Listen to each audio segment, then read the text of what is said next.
Hey, welcome back to the Pilot's Mindset, episode 17 out of the 29-day consistency challenge. 17 days, it means that we only have 12 days to be successful. It's essentially less than 2 weeks, so I hope that you're excited. I am super excited. It has been a process, 17 consecutive times making videos on a daily basis. I still have a lot to learn, but I can tell already that I can feel a little bit of progress in my way of expressing myself, my way of looking at the camera, etc., etc., etc. So it's working, guys. Congratulations for each and every one of you who've been able to stick with the challenge. Okay, so tonight we are talking about the consistency challenge and the consequences associated with it. So essentially, this is why I introduced this topic tonight's video like this. We're talking about the effect of consistency challenge on your life. I know it's it's such a nerdy and geeky and dorky process to when you first apprehend it, when you first touch it, because you're like, oh my god, consistency challenge, like there's nothing less exciting than this. But man, oh man, this is so powerful. And personally speaking, I've already seen some rippling effects on my personal life with regards to my overall discipline, with regards to even like checking on friends and stuff. It's super powerful. And remember, we talked about the 1% rule when we talked about Atomic Habits, written by James Clear. Once again, super awesome book, highly recommend it. And he was stating that should you improve by 1% day after day after day after day after day, after 365 days, you would have improved significantly. By the way, I would like to make a little bit of a correction. In this video that I was talking about the 1% rule, I made a mistake. Actually, the number was 37 times, not 31.18 or whatever. So it's just a mistake on my behalf. So mea culpa. Anyway. Tonight, we are talking about the consistency challenge, the momentum, the motivation, the methods, the mindset. We are starting to tie things together, right? So, consistency challenge to consequence. Okay, consequences. Okay, so what does this mean? It means if you are consistent by doing something that you were reluctant to do initially, but you're getting better and better at it, well, you're going to have some kind of a motivation. And this is why I keep on doing these videos. Of course, as far as I'm concerned, I still have lots of work. I will probably have to invest into a good microphone, into a good camera, or into actually time to research how AI works, because nowadays, everyone uses AI. How I can lead more traffic towards my videos so as to benefit people, what are my motivations, be crystal clear with regards to my intentions, etc. So it's starting to be frothy in terms of intellectual bubbliness, if I was to say something about this.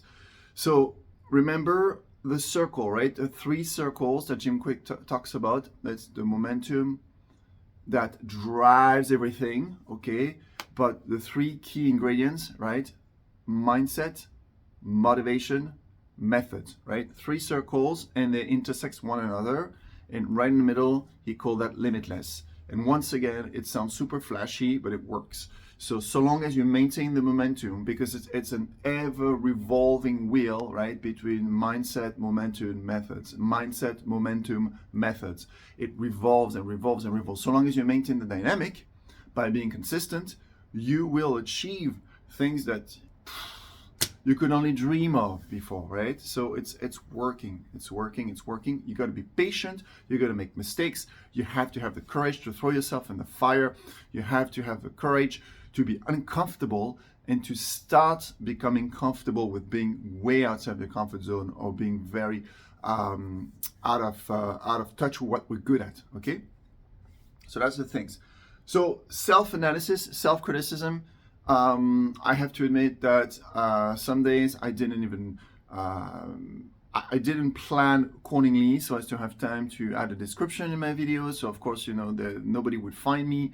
My titles as well, didn't put enough work into my titles. I haven't done any thumbnails or anything like that. And also maybe I could work on my background, I could work on my lighting, etc. So all of these are the methods. So as far as I'm concerned, my biggest I was about to say challenge, but let's say my biggest piece of work is to improve my methodology so as to come up with better videos, come up with better products, come up with better subjects, etc. Also, there's one thing that my lovely girlfriend mentioned, and she's absolutely right. I have a tendency to go on tangents, and when I watch some of these videos, it's absolutely obvious. And this is another benefit of this process of being consistent for me, as far as I'm concerned, and I'm really hoping it's going to benefit you, because that's the whole point of the video, is to have a great exchange between you and me. See, I said you and me because you are me and I'm you. You know, like we're all in the same boat. We're all humans. You know what I mean? So that's why there's no such thing as, oh, ego, I want to be the best on YouTube. No. There's no such thing. We want to help each other constantly, and once again, it has to revolve. So see, that was a prime example of going on a tangent here. So I will have to work on this consciously. So that's for the methods. Motivation, I'm highly motivated because like I told you, what is my first motivation as far as I'm concerned with regards to this YouTube channel, is to allow some of I was just about some of the stuff, but some of the principles that I've been exposed to in the aviation world and apply to real life, because I think that they are very powerful. Of course, you have aviate, navigate, communicate, which is a very, I would say, fundamental principle that we follow with regards to prioritizations and the flight deck. But there are also some other stuff that I will touch on later on. I think it's just very interesting to make a tie between your profession and how it articulates with one another. Like if you think about bricks, right? Okay, so let's put it this way. If you think about bricks, in your profession, you have fundamental bricks, right? And they are being tied to one another. They are articulated to one another by a common theme. So if you manage to identify those patterns, because it's all about pattern recognition, then you can harness those patterns to transfer, to apply them, to harness the power to transfer them over to your real life. Okay, that's my motivation, is to use what I have personally been exposed to, what I have learned, onto my real life. And it's cool to help myself, but this is not my biggest motivation. My biggest motivation is to help more and more people, because like I said, I think that as time goes by, we are going to need to help each other. And this beautiful tool that we have nowadays is internet, of course, and making videos, and yeah, whatever, doesn't matter. You get the gist. Help each other. That's the whole point. The mindset, the mind model, set of beliefs. Once again, I believe that we can get better together. That's extremely important, that you believe the same way, that you are fundamentally loving yourself to the point that you're thinking, okay, I used to think that I was not capable of doing this. Now I am, because I've proved myself that I can do something consistently. And maybe you're going to watch this video years and years down the road, and it doesn't really matter. The whole principle is the same. Stick to something that you're reluctant to do, but that you knew would improve your life dramatically, and you will be rewarded day after day after day after day after day. And once again, if you fall off the wagon, it's okay. So long as you keep on trying, you have not failed. Okay, if there's one big takeaway from this whole consistency challenge, it's not perfection. As you see, sometimes I get stumped and then I lose my train of thoughts. But the whole point is, I want it to be as raw as possible, so as for you to see that we are in the same boat. But so long as we keep on trying and try to do a little better day by day, and sometimes you won't be able to. Sometimes you'll just drop. Sometimes you'll just drop, and sometimes you'll either drop out completely for a day, maybe two, or sometimes you'll just not be great at it, and some other days you'll be better. So think of this as a bigger picture. But once again, keep on trying, keep on trying, keep on trying whatever you try to accomplish by changing your methods slightly, maybe by changing the approach. Maybe you have to change the approach of your idea. And how do you change your approach? Well, you're not going to be able to do it by yourself. You need someone else. Okay, so it could be a coach, it could be a friend, it could be a brother, it could be a sister. The only downside with families usually is they may have actually, they will most likely have a bias with regards to how you should approach things. You know, say once again, you know, a basic example. Oh, you know, for the life of me, I would really like to be able to play guitar. Okay, and for some reason, I don't seem to be consistent with it. Why? Why am I not consistent with it? Is it a lack of motivation? Is it a lack of methods? Or is my mindset completely wrong? Well, if you're stuck, if you end up in the rut, you clearly need to find a new angle of approach to your instrument. So maybe you're not motivated enough because playing on your own in front of a YouTube video doesn't do much for you. Maybe you need a structure. Maybe you need to sign onto a online guitar training, and there's some great online guitar training. I'm thinking of Paul Davids is one of them. There's who else can I think of?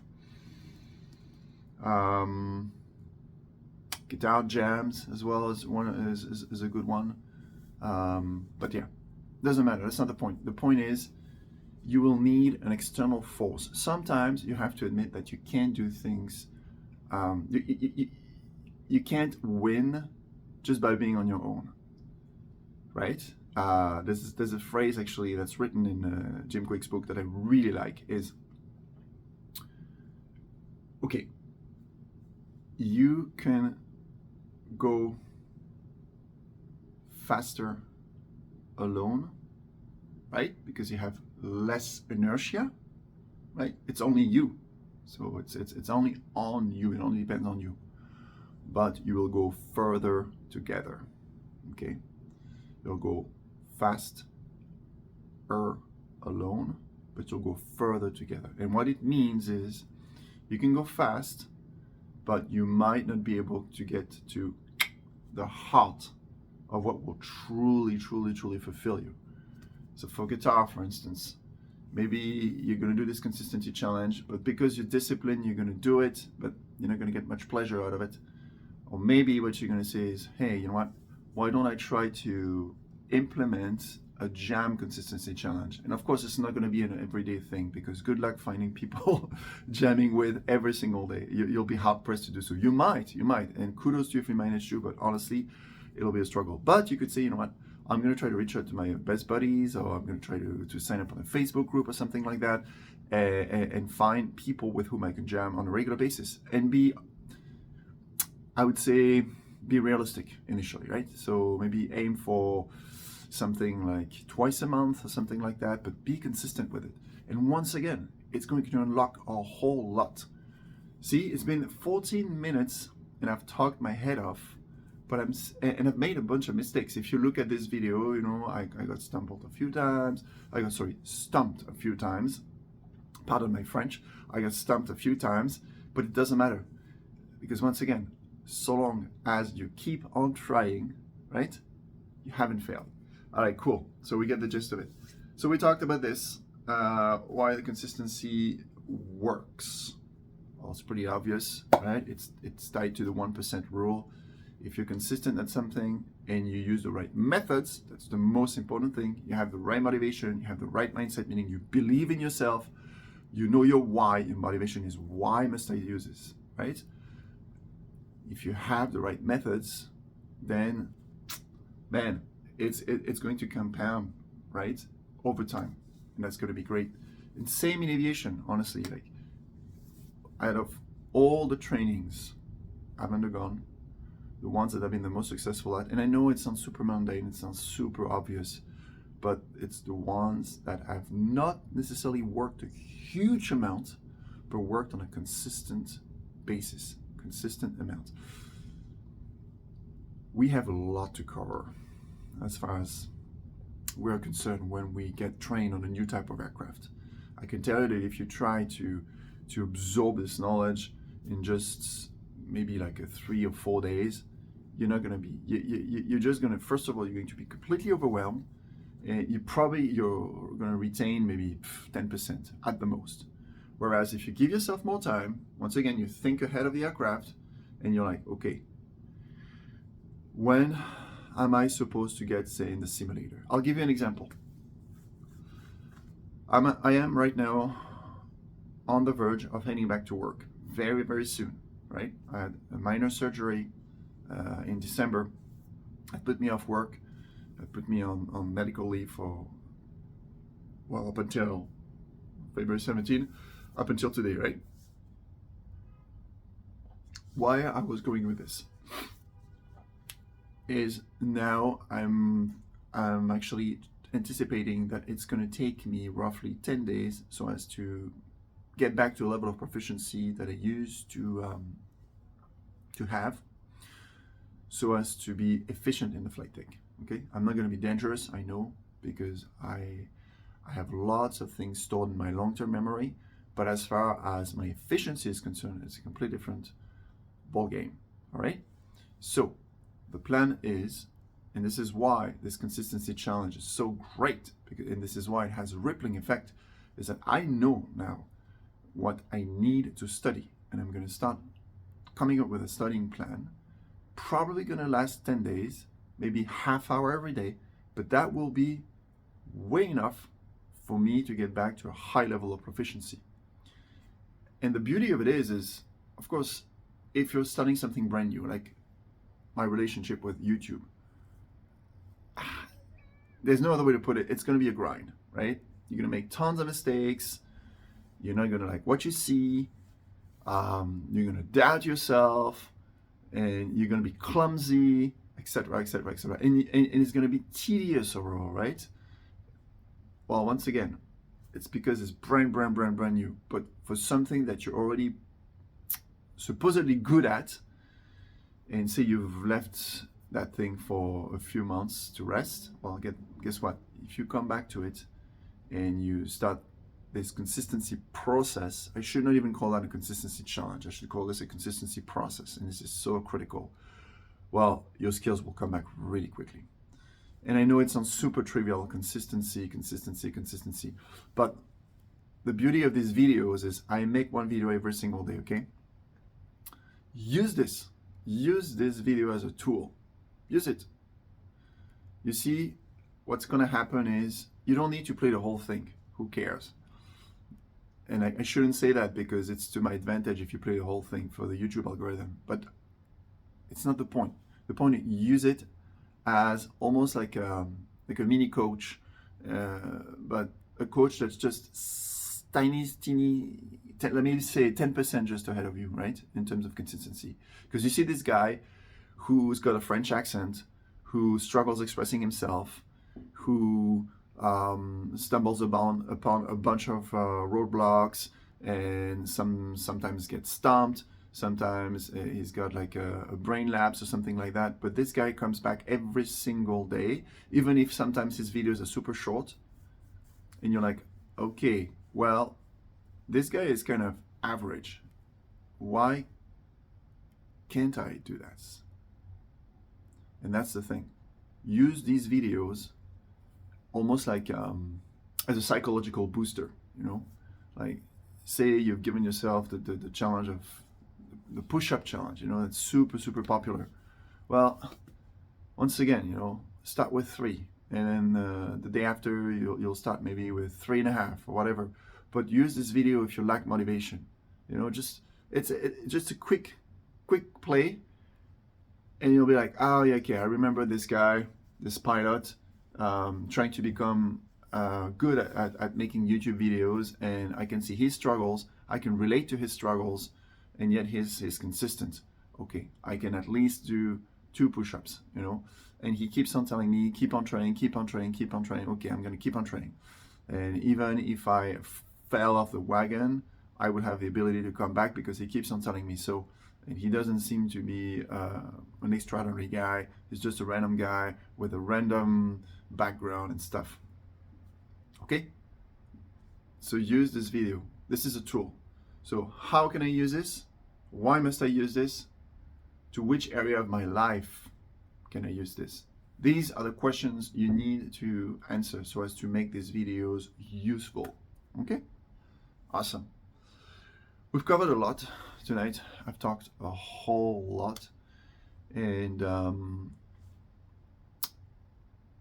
the thing that I want to say is that also it seems that the tone has changed over the last few days. On this video, I've been a little more assertive because it comes from a place of love, okay? I want to help you because I know that you have a lot of potential. I know you do. I cannot tell you how many times I was told that I would never become a pilot because I failed such and such and such and such tests way back 15 years ago, you know. They were not tests, actually, in all fairness. They were selection processes, very hard selection processes. But in my culture, it was very, very, very easy to get judged and put in a box should you fail certain selection processes tied to becoming a pilot, a professional pilot. And I was told a few times that I should completely stop being delusional. I would never become a pilot. I would never make it. And I should start thinking of something that were more tied to my intellectual capacities. I call BS, right? 15 years later, 16 years later, we're in 2024. So it's more than that. It's actually 17 years later. I am the living proof that perceived mediocrity, perceived weakness has the power to be dramatically improved to the point that you actually become good. And consistency is one of these keys. I keep hammering this word because I truly believe that this is the key to a whole lot of things. The reason why I managed to become a pilot and I managed to keep at it is because it was always in my heart. That's my consistency. The energy was always there. It never left my heart. And so, if you have a strong desire, although you have surroundings very much so against you, so long as you are consistent with your own self, so long as it's in your heart. I was clearly not born to fly. Guess what? It's going to get better and better and better and better and better and better, and you're going to eventually reach your goals. One little note, it's in James Clear's book, Atomic Habits. I keep on quoting this book, same with Jim Kwik's limitless expanded version, because these are honestly so rich that it could change your life. And what he says is, rather than aiming for goals, aim for the system that will manifest these goals. We'll talk about this in another video. Heads up for tomorrow. Tomorrow is Sunday. And so I was thinking, hey, why don't we talk about meditation? Since I touched on it, I touched on meditation and breath work when I was sitting in front of the tiny house in the middle of the forest there. I think it'd be great if we talked about that tomorrow and how we can use this for achieving our goals, but not only that, just pure fulfillment. All right? 25 minutes in. Thank you very much. If you watched everything, if you did not, who cares? My motivation is not to have a million views and make money and blah, blah, blah. My motivation is to be consistent first. So first you build a system, you get good at it, and then eventually you bring more people on board, right? And you help more people. And the rest is secondary. I forgot to say it yesterday. Keep the blue side up. Ciao.